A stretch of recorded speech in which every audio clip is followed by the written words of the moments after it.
Once you've ruled out the impossible, whatever remains, however improbable, must be true. And it is not a question of a little occultism or a touch of mysticism, Mr. Dennett. It is vampires. There's a host of damned souls at Pelham House. I am thy father's spirit, doomed for a certain term to walk the night. Here, the old gods aren't dead. And what of the true god? He's dead. Can't complain. People assume that time is a strict progression of cause to effect, but actually, from a non-linear, non-subjective viewpoint, it's more like a big ball of wibbly-wobbly, timey-wimey stuff. You're listening to Paranormal UK Radio. Hi everybody, this is Irene Allen, the host of the Paranormal UK Radio Show, the flagship show for the Paranormal UK Radio Network. And I'm with that bloke, I forgot his name again. Mark Johnson! Oh, you're just teasing me. I was just teasing you. Yes. Oh, yes. I got to get used to this now being, across the pond rather than across the table from you. Yeah. Yeah, that was good, that, wasn't it? It was really good, Well, it's good to, well, first of all, I love being over there. And, but yes, us doing a show with us, like, actually facing each other and reacting off of each other was a treat. What was that show hopefully again? Yeah, that was a show about your trip over here, wasn't it? Yeah. Yep. All the fun research and ghostly happenings we had happen while I was there. Yeah, that's right. And we're going to have we're going to do another one of those, aren't we? Because I quite enjoyed it. You enjoyed it. It's a pity you're not sitting across the table, but then again, we can't have everything. So no. Next year. Next year when I come back over. Yes, next year. I'll go on holiday when you come. So you won't be there, huh? Well, you just let me know. I'll leave the key under something out the front, so you can get in. Okay? Oh, sure. That'll be a fun holiday for me. You haven't run the place. Yeah, it'll be just me and Gertie and Pippa. No, I'm taking Gertie and Pippa. You got Pickles, mate. Oh God. Yeah. Make sure he doesn't try to rip my face off. Pickles Pee-wee the Pope Parrot. That's right. Yeah, it's the most evil little bird in the universe. That's right. He listened to me a couple times. I talked to him and was trying to be nice from a distance, and he would get excited and jump around the cage and not act like he wanted to kill me. But then there was one day I went in there. You know why that was, don't you? Why? Because you would not. To him, he's more than likely saying, "Speak English, mate." You were talking Americanese, and that's no good for him. He can't understand Americanese. He can only understand English. I have to talk with a British accent. That's right. So Put rusty the plum in your mouth. Plum in my mouth. Mm-hmm. Yeah, I'm so rusty on that. Anyway, well, we'll definitely look forward to next time. Yeah. Yes. And doing this next show, just the two of us, where we're talking about our Mansell Arms investigation. Yeah, I can't wait to talk about that with everything that we're starting to realize what we captured. Yeah. So, yep, that'll be our upcoming show. But in the meantime, I want to introduce tonight's guest, who has been on this show a few times now. I always love having him come back. Our guest is Preston Dennett, who's an author and UFO researcher, MUFON investigator. He's written, Preston, I don't know how many books you've written now, but it seems like, there's about 25 of them out there. It's actually 31 now. Oh, 31. And I thought 25 was highballing it there. I can't keep up myself, so. Oh, you know what? You're going to have Nick Redfern beat here soon. We always used to tease Nick about how many, like he would like write a book for lunch or something. He better keep on his toes because I've got another one lined up already. Oh boy. Well, it's I'm glad you've had a lot of success with all of these books, and the new one that's out, which I'm currently reading, Humanoid. Yeah, I got it. Yeah, I bought it on Kindle. Oh. It's something you never do. Called Humanoids and High Strangeness, 20 True UFO Encounters. Now, Preston, for anybody listening who has not read any of Preston's books, I highly recommend going out and start reading them because he does such a variety of topics on the UFO subject in general, but everything from just regional sightings to personal encounters. And this one I especially enjoy because it is people interacting with other types of entities and experiencing some very high strangeness involved with it, which we've heard of, I've heard of before talking with other experiencers, just how otherworldly some of these experiences can be. How long did it take you to collect the stories for this one? Oh gosh, well, years, really. Some of these I've been holding on to for a while because they just didn't fit into other books, and they were ongoing, honestly. So I kept getting new information. Some are fairly recent, and some are actually quite recent. But yeah, it took years actually interviewing these people and transcribing the interviews and vetting the witness and doing all the things that go involved with investigations. Yes, definitely doing your research on that. I know of a few people who just do a lot of armchair research, copying and pasting. I'm not naming any names, but yeah. Who's that? Who's that possibly be? Gee, who would that be? Oh, I don't know. Oh, you know who I'm talking about. Of course I know. Okay. Oh, dear. Somebody we used to be associated with. Leave Leave it at that. Anyway, so with the stories, and there were a few. Like I said, I'm a few chapters in. I still have a lot more left to read, but what I read so far intrigued me with some of them. There was the one story where you mentioned, and I don't know why this one struck me, of people seeing what you would call a flying platform.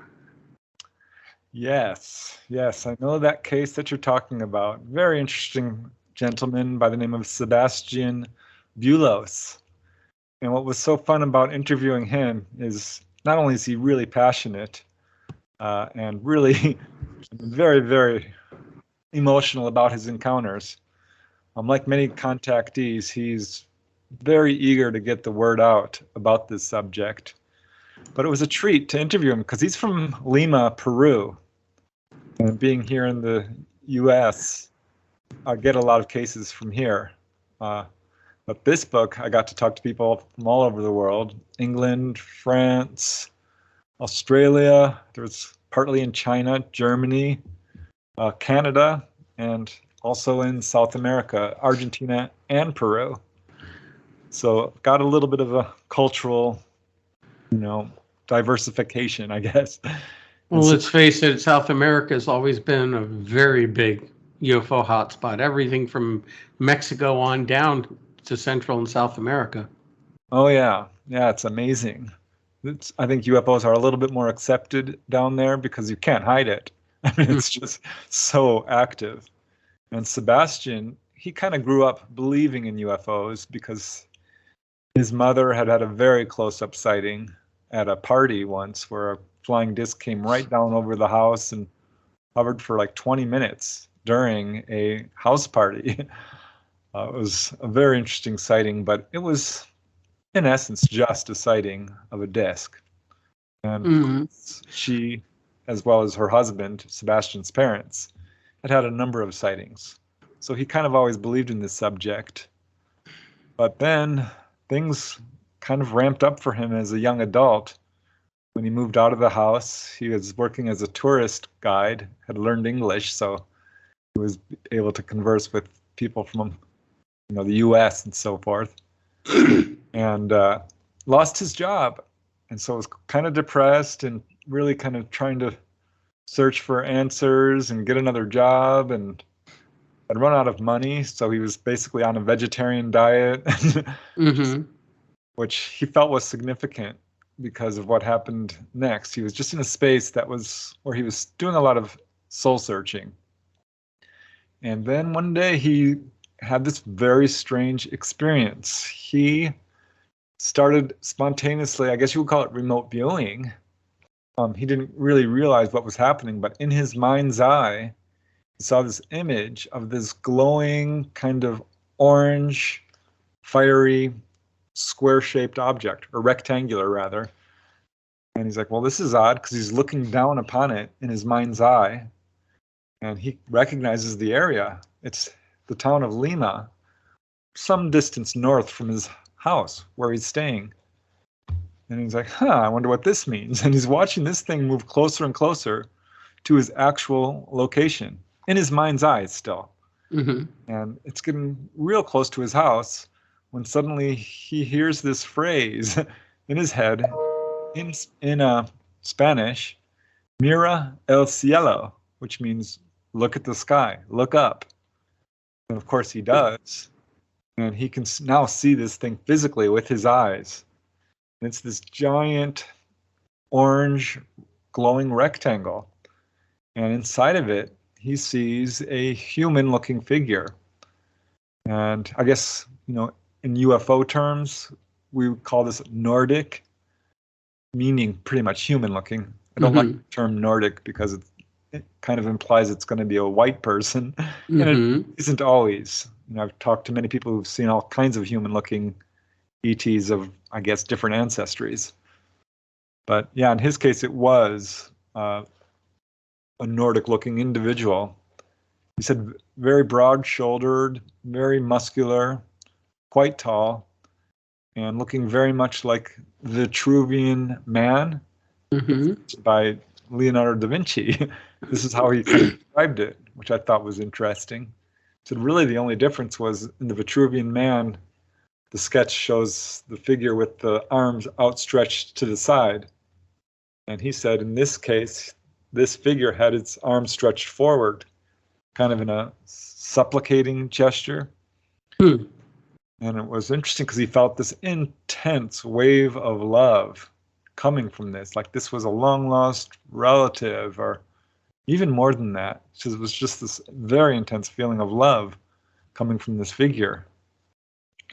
And he watched this thing just come right over his house, and I believe ran inside to get another witness, or no, called out to her, someone else in the house. And it was already moving off at this point, but she did see it, not close enough to see the figure.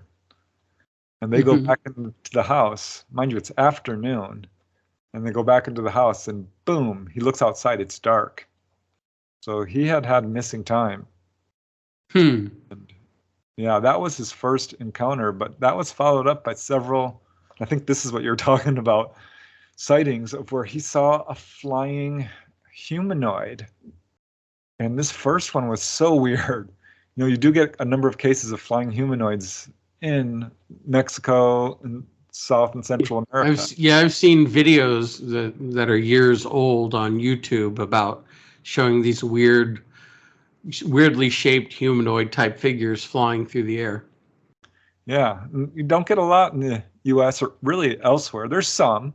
I've definitely found some. There was one over LAX airport for a while. Wow. Yeah, freaking people out. A flying humanoid. Apparently not a guy in a jet suit because they could not track it. But yeah, in Sebastian's case, he saw this short little dwarf. He described it, almost looked like it was wearing a hood. Kind of like, those little guys on Star Wars. I forget Mhm. the names. The Jawas. Yeah, the Jawas. Or like Yoda or something. And he said it almost looked like it was riding a flying carpet, which I thought was kind of an interesting statement to make, considering, there's myths and legends of that. But quite low enough where he got a good look at it. And it kind of just went over and was gone. But it was followed up by 2 other sightings in a weird timing pattern. I think it was like 1 week and 5 minutes later after the first sighting, he had a second. Then 1 week after that and 5 minutes later, he had a third sighting. And his mom saw it on that occasion. So she actually called him out, like, there's your flying humanoid. So very interesting and so bizarre. And his encounters ramped up from there. Preston, you talk about people that lose time. Have you ever interviewed anyone that's gained time? I sure have, Irene. I'm glad you mentioned that, because there's 2 cases in the book of that. It's very can I tell you my case first yeah. before you start? Yeah, sure. I'm interested. A few days ago, I woke up exactly 4 o'clock in the morning. I got out of bed, right? I walked around the bed and I even tidied up the covers because they'd all fallen to one side, so I pulled them over. I went to the loo, I came out, took my slippers back off, checked the time again, just gone 4 o'clock. Okay? Now, I know this because as soon as I put the light on to get up, the clock is on the wall opposite my bed, so you can't help but see it.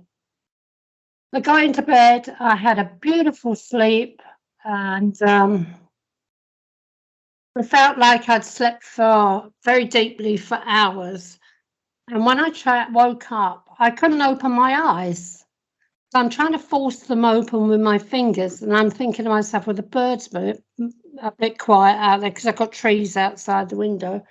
But if I get my eyes open, I know I'm going to see beautiful, lovely sunshine today through the window. And I finally got my eyes open. It was pitch dark. I turned on the light, and it was 20 to 4. Wow. That is. I told Yeah. Mark about it the other day, Mm-hmm. and I can't figure it out. Yeah, I mean, I wish I had an easy answer for you. I've heard this before from other people. And It wasn't as if I was dreaming it. I wasn't asleep. I was up walking around that room at 4 o'clock. Yeah, the first time people started telling me these stories, I'm like, well, I kind of concluded you probably just looked at the clock wrong. And I kind of stuck to my guns on that until it kept coming up. And people were saying things. Well, I looked at the clock twice, 4 o'clock, and then just after 4 when I got back into bed. Yeah, I mean, the only thing I could think of 20 to 4 when I woke up. ETs do have the ability to pull people out of the time stream, I guess would be the best way of putting it. And I do have cases where people were put back earlier, and it's very confusing. But could be that's what's happening. I felt like I'd had a really relaxed, deep, long sleep. Oh, and there was a red car involved. I did dream when I got back into bed, and before I woke up again, I dreamt of a red car. Yeah, it's hard to say for sure, because that's a little different from most of the cases I get where people are perhaps driving along on a trip, takes them 2 hours, and boom, they get there in an hour, which is flatly impossible. And so I woke up. I can't explain it. I really can't explain it. I woke up at 4 o'clock. I do whatever I'm going to do. I go back to bed just after 4. I lay there for a couple of minutes, and then I fall back to sleep, and I wake up at 20 to 4. Well, it's with our concepts of time, we've discussed this many times in the past. There, pardon the pun. Time is wonky, relative, and all time happening at once. So with realities changing, maybe. Maybe you slipped into a slightly altered reality when you went to the loo. Who knows? There's a lot of different possibilities that may not even involve aliens, just the fact that you just experienced a wonky time event. Yeah, well, I'd like, if anybody else has ever had anything like that happen to them, please contact us at info@paukradio.com. Yeah, I think time is not what people think it is. Time is a bit more fluid and flexible. Yes. Well, what about the stories of people? I actually have someone, and I'll, after the show, if you hang for a minute, there's someone I want to talk to you about. But I know someone who's been having encounters, and they feel like they've been gone a week, and they just wake up, and it's just a few hours later. And that does involve UFOs and ETs. But it feels like, I mean, how many cases have you come across where it seems like people have been gone for a very long time when in fact they're brought back almost the exact same moment or maybe just a little bit later? Yeah, that's not at all unusual, actually. And that's exactly what I'm talking about.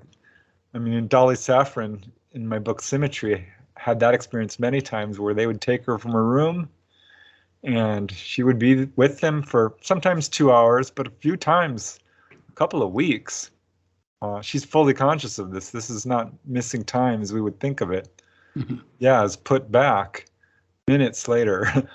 So they absolutely have that ability. I've heard it many times of people being hours on board a craft and put right back, like at the scene of an accident even. I've got a couple of cases of that. People have a car accident, they're pulled out, they're healed, takes an hour or two, put back, and the ambulance is just arriving. Time is such a fascinating thing. We really need to look at it from a completely different perspective and not so linear. Because I experienced a couple of events here and there, nothing dramatic, but there's a lot of strangeness going on there. Some of the other cases that you mentioned you're getting cases from all over the place. Well, because Irene is from the UK, what's a good case from the book that you've had from somebody that was over in the UK? Yeah, I interviewed this really wonderful gentleman by the name of Andy Daly from, I'm not going to pronounce this right, but I'll try, Warwickshire, England.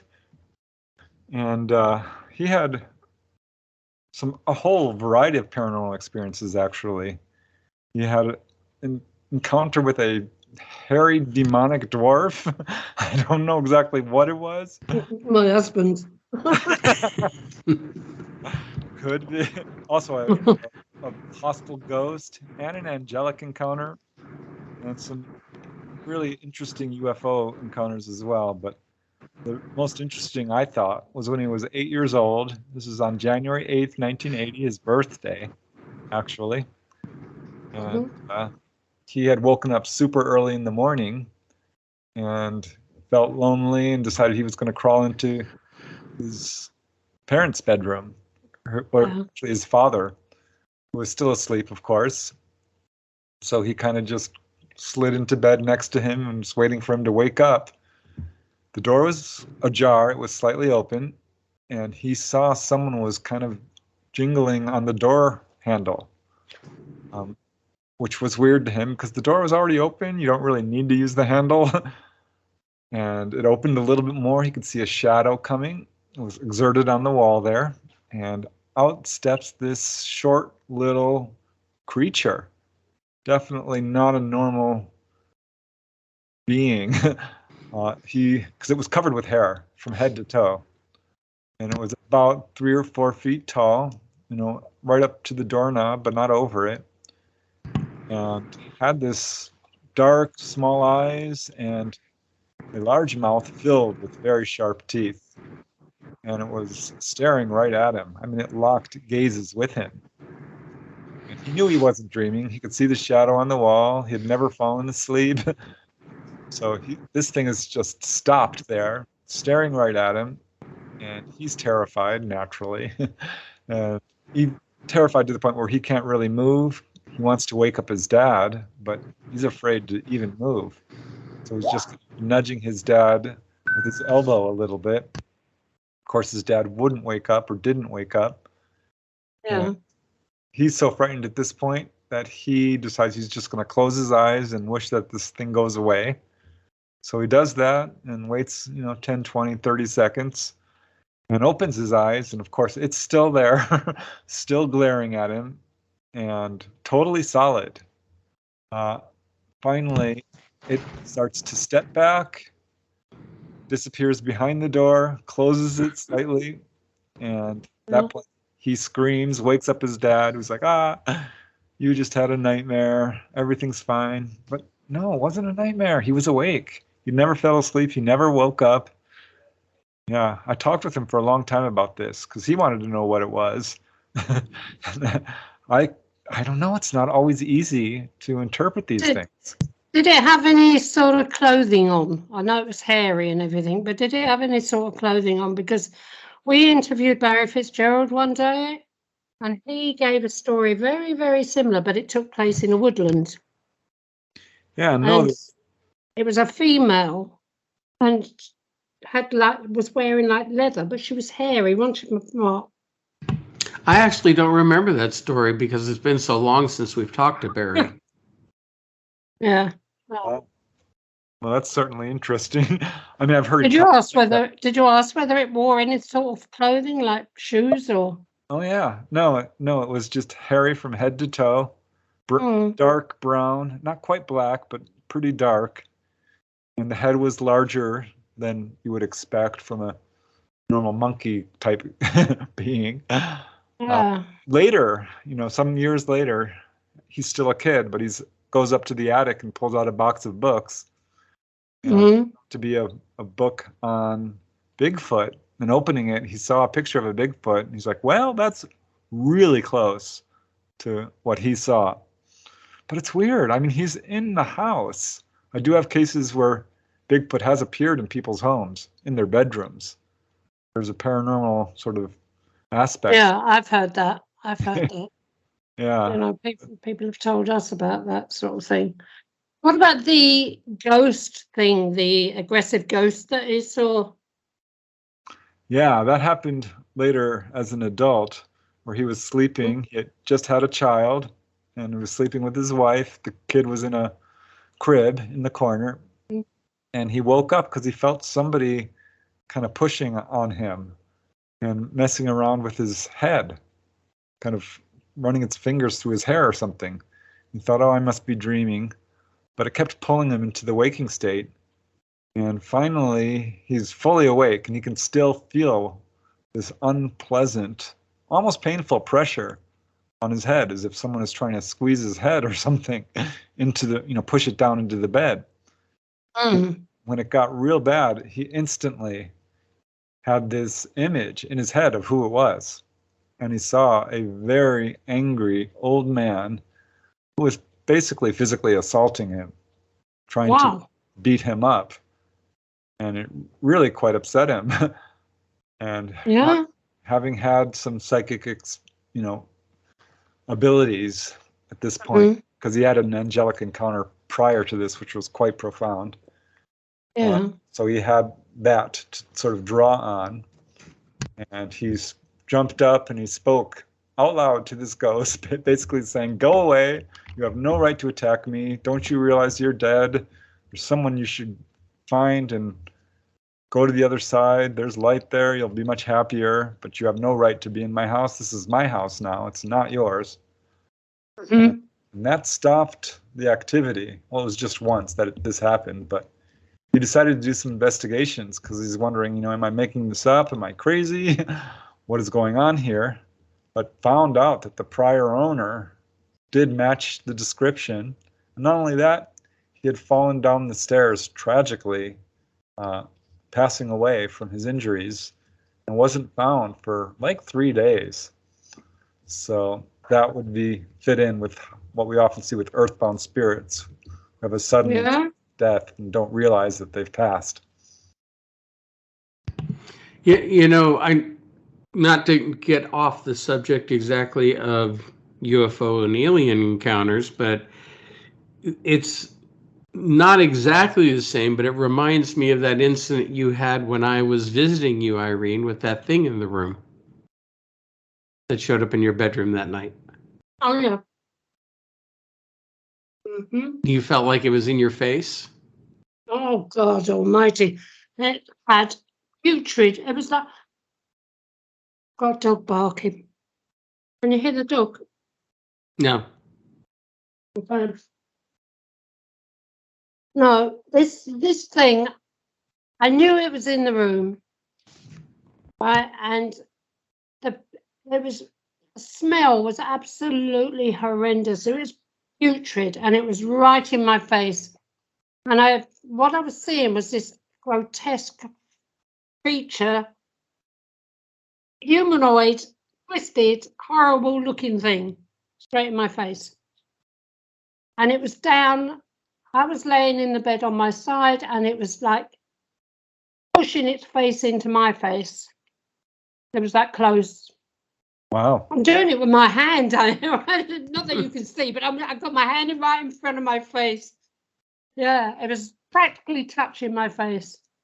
And the smell was horrendous. I just let it have it, I'm afraid. When I say let it have it, I let them have it in. I can't do it on the radio because I get complaints. That sounds like a demonic spirit, just because of the. Yeah, it was demonic, okay. Totally demonic.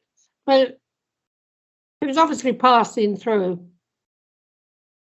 Yeah, she has a way of telling them to F off, so.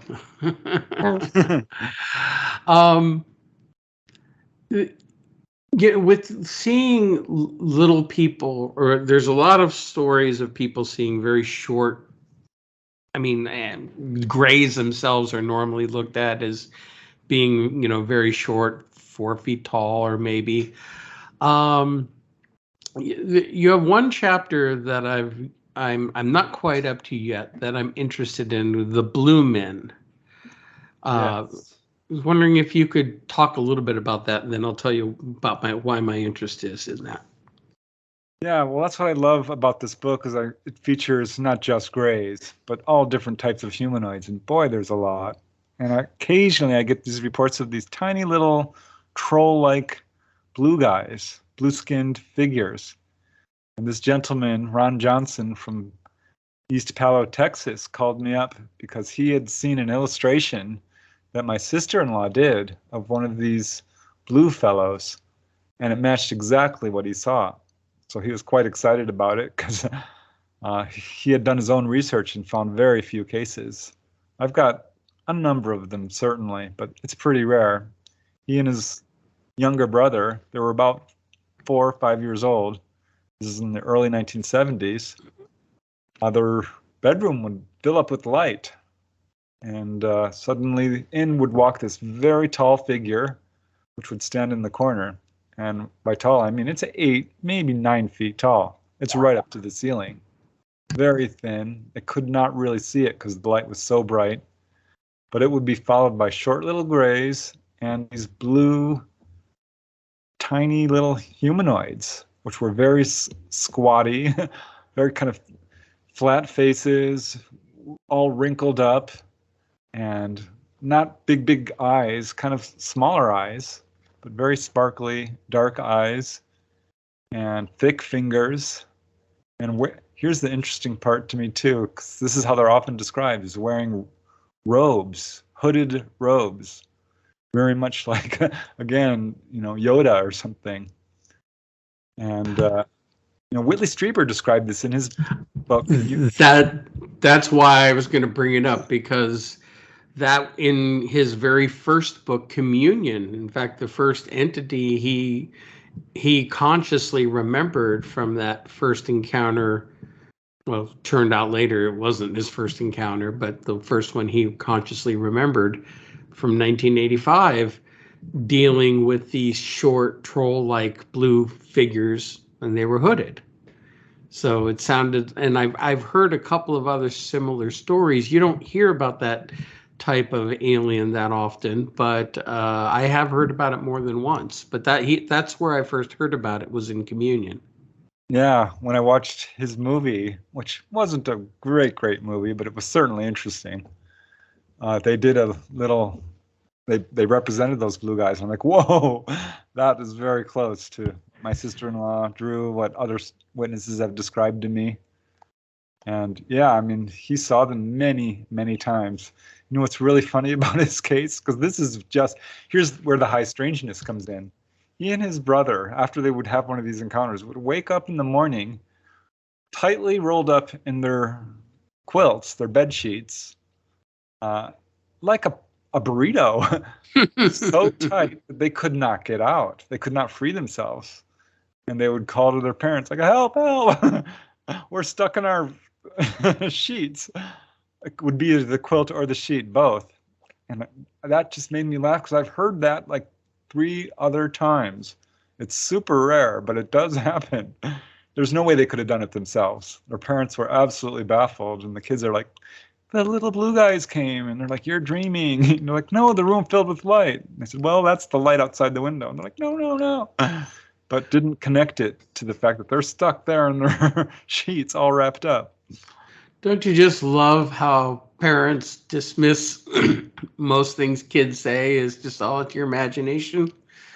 Can't tell you how many times I had something happen when I was younger, and like I'd hear somebody calling my name. I thought it was my mother. I'd go to her and say, what do you want? She goes, what do you mean? I go, I just heard you calling me. She goes, nope, wasn't me. And I go, well, I heard you. She goes, well, it's just your imagination. It's like, yes. Shame on those parents. Yeah, it's like, the hell it wasn't. Because I heard it several more times in my life. Yeah, there's so many cases of that where kids are just not believed. And contact always, as a rule, starts at around age 3, 4, 5, even up to 7 or 8 or 9. But almost always at a very young age, kids are on their own because their parents don't believe it.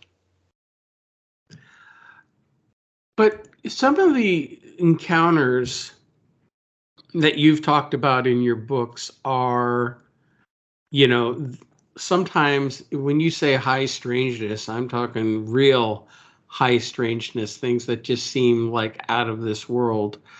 You have a chapter called The Gray ET and a Bicycle. Yes. I'm glad you brought that up, because I haven't had the opportunity to talk about this really at all, and because it's later in the book and there's so many cases. But this lady grew up very close to where I lived in Woodland Hills. I was in Topanga Canyon, which neighbors that, and moved to Canoga Park, which is on the other side. So I'm super familiar with where she's talking about, which was Wells Drive in Woodland Hills, which is your regular suburb right outside of Los Angeles, Southern California. Know it well. Yeah, it's really interesting. A really nice lady, and she contacted me because I had done a lot of research cases in this exact area. And one day, this was early morning, she spent a lot of time outside because her home life wasn't great. And she was 10 years old, and she would often go biking around in the neighborhood with all the other kids. And that's what they were doing, just biking around. And so they're going back and forth up Wells Drive when they don't see a UFO. And at that age, they hadn't really heard of UFOs. They saw this object, a dark sort of saucer-shaped object floating in the sky at treetop level, right at the top of this driveway. So they go racing up this driveway, which is quite steep and 100 feet long, so they couldn't really bike up it. They had to push their bikes. But got to the top, and the object was gone. They had lost interest in it by this point because it was such a brief sighting and they couldn't explain it. So they decided, well, look, here's a nice steep driveway. Let's have fun. We'll ride down it and race. They were doing that several times until, this is a group of about a half dozen kids. they decided, let's go home and eat some snacks and rest.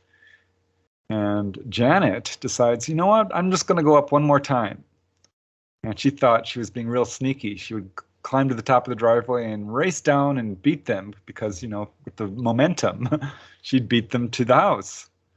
But she gets to the top of this driveway, and there's nothing up there, just a grove of eucalyptus trees. And out of this grove comes this little kid on a bicycle. And he's, about 100 yards or so away, 150 feet, 200, 300. And he's riding this bicycle, but not well. He can't do it. And he's kind of shimmying all over the place. And she's looking at him like, wow, he looks strange. His fingers are way too long. He's barefoot. His feet don't look right. He's got a huge head. There's no hair. His eyes are enormous and black. In hindsight, she knows that it was a gray. But at the time, she was thinking, this is a poor, deformed kid. Now, she had known someone who was severely handicapped and had some real problems. So she was open to that idea and thought, well, this is just a kid who has problems. Maybe he'll be a new friend. And didn't run away or anything, even though the closer he got, the more scared she got. Because by the time he was right up to her, she realized this is not human. Whoever is on this bike, it's not a human being.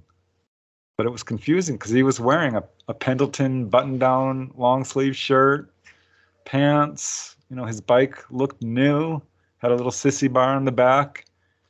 And he steps off the bike, walks, they're face to face, reaches up to her and puts his hand on her shoulder. And she can see at this point he only has 4 fingers. No real mouth, not much of a nose, no ears. So that's when she just loses it. She's like, this is not right. She's frozen in fear. Oh, dear. Yeah. And next thing she knows, he's gone. Just boom, he's gone. And she freaks out and races down the driveway. She's thinking she's still going to beat everyone home, not realizing that some time had passed.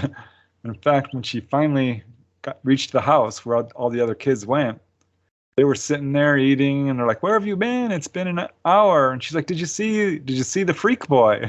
Did you see the monster? There's a monster out there. And they were like, shut up, you're just trying to scare us. And no, it's been an hour. What are you talking about? And that was her childhood encounter. That was her introduction to all this. It's a very strange case, but not wholly unique. Well, only in that you have a gray dressed in human clothes trying to ride a bike of all things. I mean, I've heard of stories of people seeing very strange looking people who look like they're trying to disguise themselves, and they say they look very alien. Even Whitley Strieber said of what his publisher, I think, once was in a bookstore, and a couple of people were looking at communion and commenting on it and saying, oh, he got that part all wrong. And when he went to talk to them, they just glared at him, and he just said, oh, they just looked strange. Yeah. And but to be riding a bicycle, I know, it's beyond bizarre. I mean, this is definitely high strangeness. I do have other cases where ETs have come into people's homes dressed in a tuxedo or a suit or human clothes, a cowboy hat, dressed up in a clown suit, even, especially with kids. Well, you used to hear a lot about the Hat Man, didn't you? I don't hear much about that now. Yeah, that could be related to all this. I don't know. It's hard to say. I suspect that what was going on here was a technique, or something that they decided to use to sort of reduce the fear factor and introduce themselves to her in a way that wasn't perhaps as frightening. It didn't work, by the way, but it was a good attempt. Or how much of these types of encounters that you're mentioning, not only just the bicycle, but people seeing aliens in clothes in their rooms and whatnot, how much of that is a screen memory?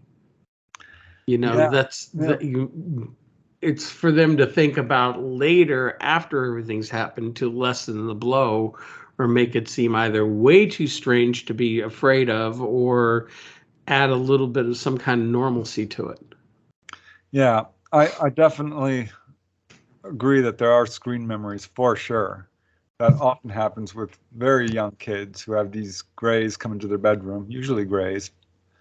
And I've heard such a wide variety of screen memories from, 3-4 foot tall teddy bears, owls, Barbie dolls, superheroes, cowboys, clowns. A lot of those. Yeah, before everyone became scared to death of them. Yeah, which makes me wonder. Thank you, Stephen King and John Wayne Gacy. Right. I wonder about that. I brought that up at a UFO support meeting once. I was curious because I had gotten 3 cases in a row of kids who were having these alien clowns come in. How do you guys feel about clowns? I might as well have set off a tear gas bomb or something because the whole room exploded. Everyone's like, "Oh my God, I hate clowns." It's funny. I was watching TV once, and this lady. Yeah, this lady was in the room, and a clown walked in. She fainted dead away. That's how strong her fear of clowns was. And I wondered to myself, I bet she's a contactee and had this happen. I don't know. Yeah, it makes you wonder because when I was a kid, you go to the circus and everybody looked forward to the clowns and they were funny, and yet the whole I don't know what the correct word would be. You're the author, you're the writer, paradigm or whatnot. There is a shift to where now it seems more people than not find clowns to be terrifying. Yeah, I think a lot of that also is that film that came out. Wasn't it?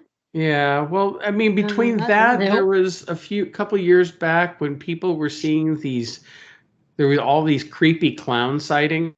Yeah, that was college kids and things, wasn't it, during that? But they never really fully explained it. It just happened, and the stories. I mean, I don't know how much of it was urban legend, but it really caught on wildfire. And now it seems, again, whether it's based on people having ET experiences or not, most people seem to have a fear of clowns. It seems like that's why clowns themselves are kind of going away. Yeah, I don't like clowns, me personally. I just don't. I don't think they're funny or fun. So yeah, it doesn't surprise me. I think it was a technique by the ETs to reduce the fear factor and approach kids as something that might be fun. But it backfired. And now look how prevalent fear of clowns is in our society. I think that points towards how common contact is. And that this was a technique that was probably widely used by the ETs. They got it wrong. Preston, I've just been looking at your book on Amazon.com. Yeah. .co.uk, by the way, people. And you talk about, I was just reading the write-up, and there are so many people that have been given a message by aliens, important messages, been taught something. Yes. Yeah. That's actually quite common. A lot of people do have a lot of fear, and when you have a very strong fear reaction, probably won't get the message other than, don't be afraid. We won't hurt you. No harm will come to you. You're fine. But if you don't have a strong fear reaction, ETs will communicate. They'll tell you exactly what's going on. They're saying, listen, you've got this illness. We're trying to heal you. But their message is very clear. And it hasn't changed over 50 years. They've been saying the same darn thing over and over and over. Grays, mantids, human-looking, tall, white, you name it. And their message pretty much universally is, stop messing around with nuclear power. It's very dangerous. You're affecting areas you don't even know of. You're in actual danger of destroying your entire planet. And it goes beyond that, of course. They warn people about our warlike ways and aggression, Oh, against greed and corruption, pollution, and the destruction of the environment. That is one of their real big agendas, is to just warn, impart this information. So, if only that information could be put to good use, because it seems like such a small percentage, runs the planet. They're the ones doing all this stuff, and us average people, other than like shouting the warning, don't really have much influence in stopping it. Yeah, but this is it. You'd think that they would concentrate on the MPs and people in Parliament and God knows what else, those sort of people, rather than the housewife who's doing her washing up in the kitchen. But that seems to be a common theme. That they messages tend on. I mean, well, yeah, but even most abductions, most people, it just seems like it's just common, average, everyday folk have these encounters more than a politician or a famous person, unless they're just being quiet about it. Yeah, well, that's exactly what I thought. I'm like, huh. And I started looking deeper into it, because I have interviewed some people who are mega famous and will not come forward. You would recognize their names for sure. Mm-hmm. And people who are in very high positions of society and going public would risk their jobs. And I even looked into politicians, because we have a lot of people who were presidents or heads of state, senators, representatives, governors, who have had major encounters, and of course are not talking about it.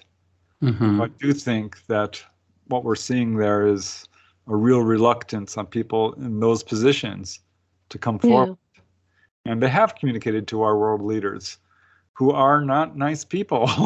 I hate to say it, but they're just making some very poor choices in how they're treating humanity at large, and hoarding the wealth, and inciting divisiveness and violence, and all about greed, and selling weapons to both sides, and funding wars. And so they're not getting the message, because they're not listening.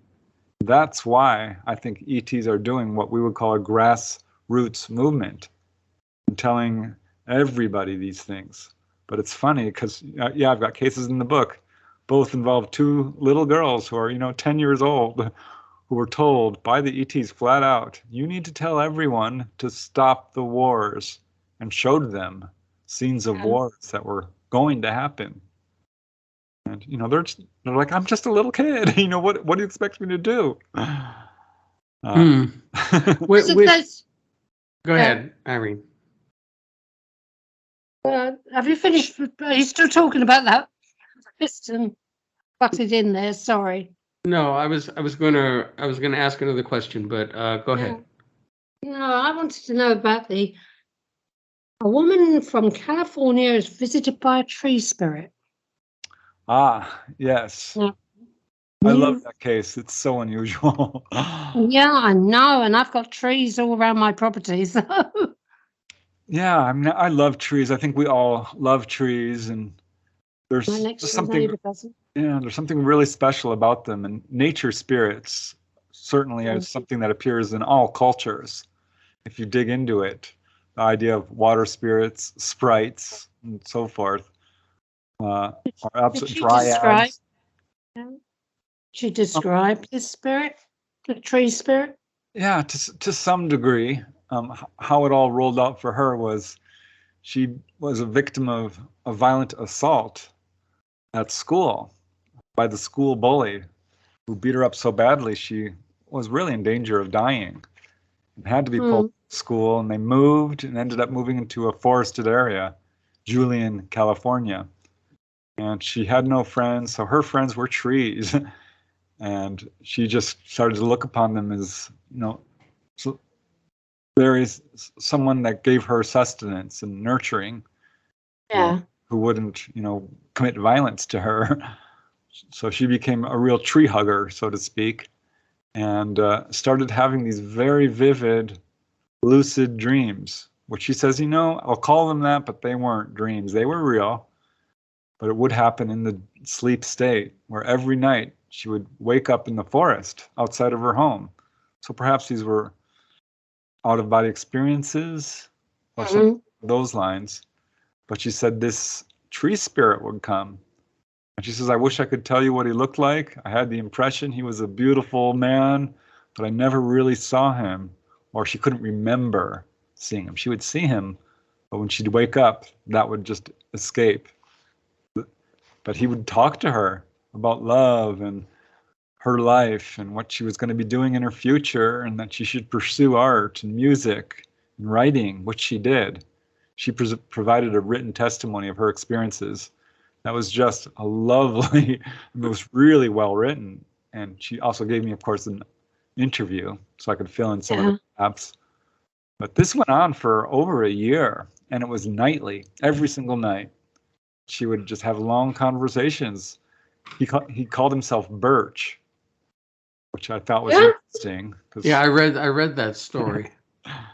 Yeah, because she's surrounded by pine trees and and eucalyptus and oaks. There weren't a whole. There was some birch, but not a whole lot. And that's the name he gave her. And if you look up birch tree, they're a real special tree with a lot of uses and a long history of using birch trees. But at one point, she was having another meeting with this lovely tree spirit, and he said, this is going to be our last meeting. And she's like, no, what are you talking about? And he's like, you are okay now. You're healed.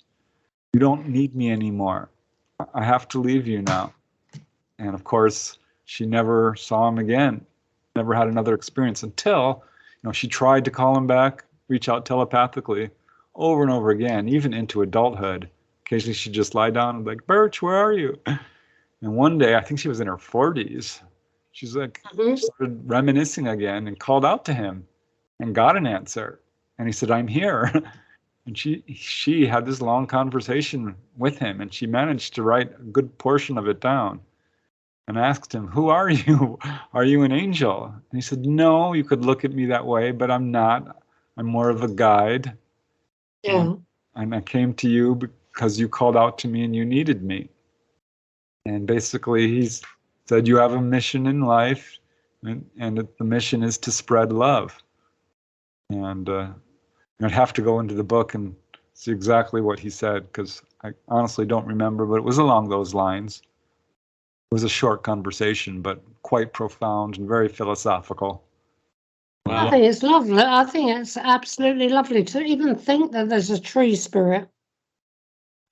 Yeah, I don't doubt it for a second, because, I did my investigations and I'm like, wow, dryads, this is a thing. This is appearing in most cultures. Yeah. So I think you have to be psychically sensitive. And she is, certainly. She's had a lot of precognitive dreams. Her mother really encouraged it, whereas most parents would be like, you're imagining. Her mother sat her down and said, let's do psychic exercises. She developed it. Yeah. Well, that's lovely. We're coming up on the end of the show here. I mean, obviously, there are many, many, many more stories within this book. We'll have to have him back again. Oh, of course. You might as well be joining the crew here. Preston, not to suck up to you, but you are one of my favorite guests because you have such great stories. And, I feel the connection because we grew up so close, physically close to each other in the valley. So especially all the UFO stuff that you talked about happened in the valley that I never encountered, but I find fascinating.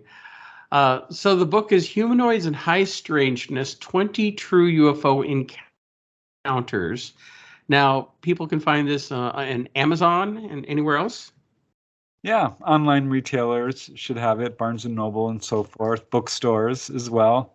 You can also get more information from my website, which is prestondennett.weebly.com. Just punch my name in. It should take you there.